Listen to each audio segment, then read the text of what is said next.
Abin EP. ജയരാജന്റെ വിശദീകരണ യോഗത്തിലെ പ്രസംഗം അബി കേട്ട് കാണും.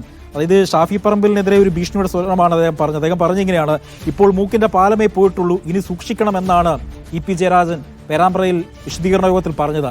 എങ്ങനെയാണ് അബിന്റെ ഒരു പ്രതികരണം? ഇത് കണ്ണൂർ രാഷ്ട്രീയത്തിന്റെ ഗുണ്ടാ മോഡൽ പ്രസ്താവനയാണ്. ആ പ്രസ്താവനയുടെയൊക്കെ കാലം കഴിഞ്ഞു പോയെന്ന് ശ്രീ ഇ.പി. ജയരാജനെ പോലുള്ള ആളുകൾ മനസ്സിലാക്കണം.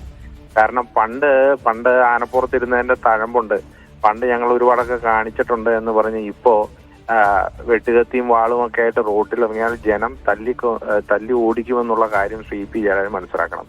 ഇങ്ങനെ തന്നെയായിരുന്നു പണ്ട് ബംഗാളിലും ത്രിപുരയിലും ഒക്കെ. ഈ അവസാന ഘട്ടത്തിൽ ജനം റോട്ടിലിറങ്ങി ഇതുപോലുള്ള ഗുണ്ടാ സഹാക്കന്മാരെ മുഴുവൻ ഓടിച്ച് നാട് കടത്തിയത് കൊണ്ടാണ് പറോട്ട അടിക്കാൻ വേണ്ടി ഇപ്പൊ പെരുമ്പാവൂർ വന്നു നിൽക്കുന്നത്. അപ്പോൾ ശ്രീ ഇ.പി. ജയരാജന് ഏതായാലും കുഴപ്പമില്ല. കാരണം മക്കളൊക്കെ കൂടെ കൂടി കുറെ കള്ളപ്പണം ഉണ്ടാക്കി റിസോർട്ടും ഒക്കെ ഉണ്ടാക്കി അതിന്റെ സംരക്ഷണം BJPയുടെ സംസ്ഥാന പ്രസിഡന്റിനെ ഏൽപ്പിച്ചിരിക്കുന്നതുകൊണ്ട് അദ്ദേഹത്തിന് കുഴപ്പമില്ല. പക്ഷേ ഇത് പറയുന്ന ആഹ്വാനം കേട്ട ഏതെങ്കിലും സഹാക്കന്മാര് വെട്ടുകത്തിയും വാളും കുറുവടിയൊക്കെ ആയിട്ട് റോട്ടിലിറങ്ങിയാൽ ജനം ഓടിക്കും. അത് മാത്രമല്ല, മറ്റു സംസ്ഥാനത്ത് പോയി പൊറോട്ട അടിക്കേണ്ട ഗതികേടും വരും. അതുകൊണ്ട് ഷാഫി പറമ്പലിന്റെ രോമത്തിൽ തൊടാൻ ഇ.പി. ജയരാജനല്ല, ഇ.പി. ജയരാജന്റെ മറ്റാരെങ്കിലും ശ്രമിച്ചാലും അത് നടക്കില്ല എന്നുള്ളത് മാത്രമേ പറയാനുള്ളൂ.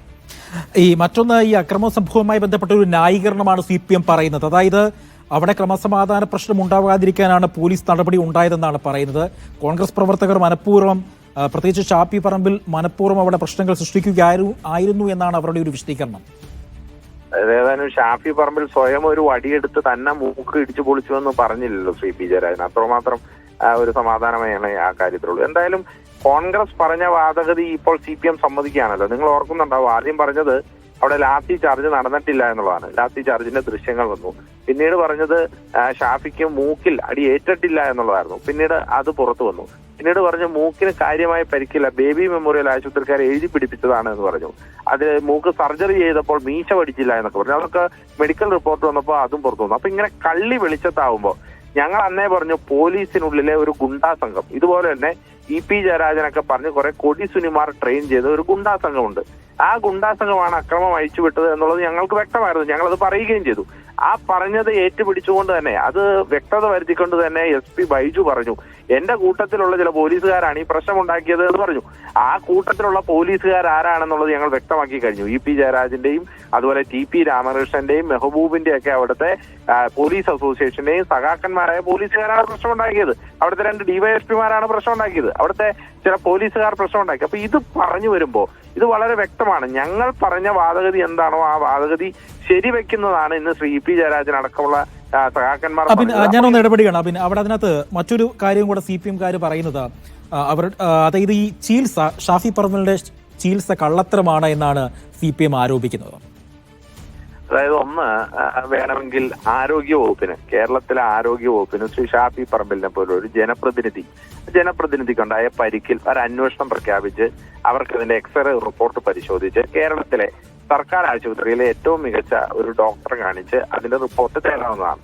2, ഇല്ലെങ്കിൽ കോഴിക്കോട്ടെ CPM പറയണം, ബേബി മെമ്മോറിയൽ ആശുപത്രി കോഴിക്കോട്ടെ ഏറ്റവും മോശം ആശുപത്രിയാണെന്നും അവിടെ ഇങ്ങനെ രോഗികളുടെ റിപ്പോർട്ടിൽ മാനിപ്പുലേഷൻ നടത്തുന്ന ആശുപത്രിയാണ് എന്ന് CPM അങ്ങ് പറഞ്ഞാൽ മതി. ഈ 2 കാര്യങ്ങൾ CPM പറഞ്ഞാൽ ഞങ്ങൾ അതിന്റെ ബാക്കി മറുപടി പറയാം. അല്ലാത്ത പക്ഷം ഈ മൂക്കിന് കീഴെയുള്ള മീശ പഠിച്ചാൽ മാത്രമേ മൂക്കിന്റെ അകത്ത് സർജറി ചെയ്യാൻ പറ്റുള്ളൂ എന്നൊക്കെ ഈ അത്യാധുനിക കാലഘട്ടത്തിൽ കുറേയധികം ഡോക്ടർമാരൊക്കെ പേരിനെങ്കിലുമുള്ള CPMന്റെ അകത്ത് ഇതുപോലുള്ള മണ്ടത്തരവും വിവരംകെട്ട വർത്തമാനവും പറയുമ്പോൾ അതിനൊക്കെ എന്ത് മറുപടി പറയാനാണ്? ഇത് ഒരു ഗൂഗിളിലോ ഒരു ChatGPTയിലോ അടിച്ചാൽ പോലും ഇങ്ങനെ ഒരു മീശ പഠിക്കണോ എന്നുള്ളതിൽ ഉത്തരം കിട്ടുന്ന ഈ കാലഘട്ടത്തിൽ CPMന്റെ ഒക്കെ ഈ പ്രാചീന കാലഘട്ടത്തിലെ കമ്മി ന്യായീകരണമൊക്കെ ആരെടുക്കാനാണ്?